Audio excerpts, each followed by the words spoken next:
Hello, I'm going to talk to you about a failed property development which is called Pinet.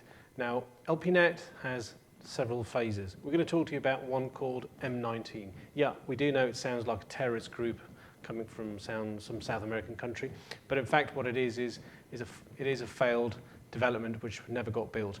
Now, we're going to be talking to you about fraud because M-19 is one of those developments which never achieved planning permission. In other words, they never really had the ability to build what they promised they would be building.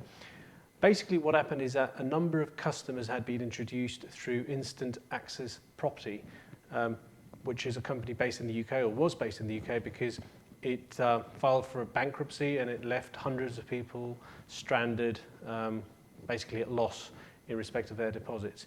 The developer exchanged contracts for these units in 2004, approximately September, October, November.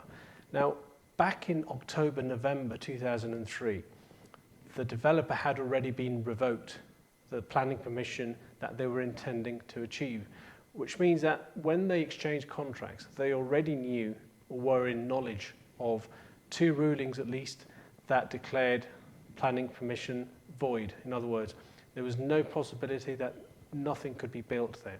So in spite of which, they decided to go ahead and decided to exchange contracts and take deposits. Basically, a lawyer prior to 2007 sued the developer on grounds that there was a breach of contract, but also he sued the developer on grounds that there was no consideration. And there was no consideration because there was nothing to be delivered against the money which was paid. Also, he argued that the contracts should be set aside on grounds that there was a mistake in the consent. In other words, setting aside a contract on grounds of lack of consent. There was no consent because the consent was obtained through deceit. They had never told the reality of how that development was legally in terms of planning permission.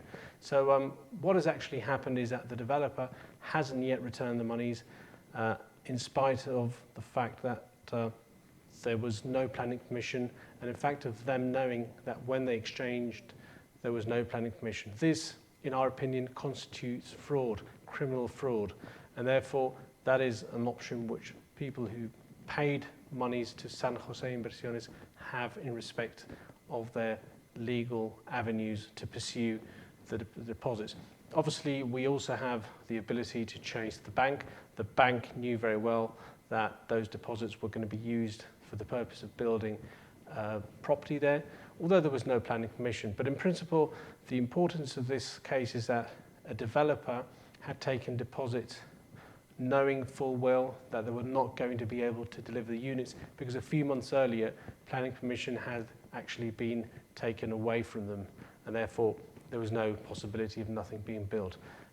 This is important, we believe, because there are many other rulings in Spain which are considering this as a clear case of fraud, of corruption, commercial corruption, and therefore our sentences are being handed down for swindle and for misappropriation. Thank you very much.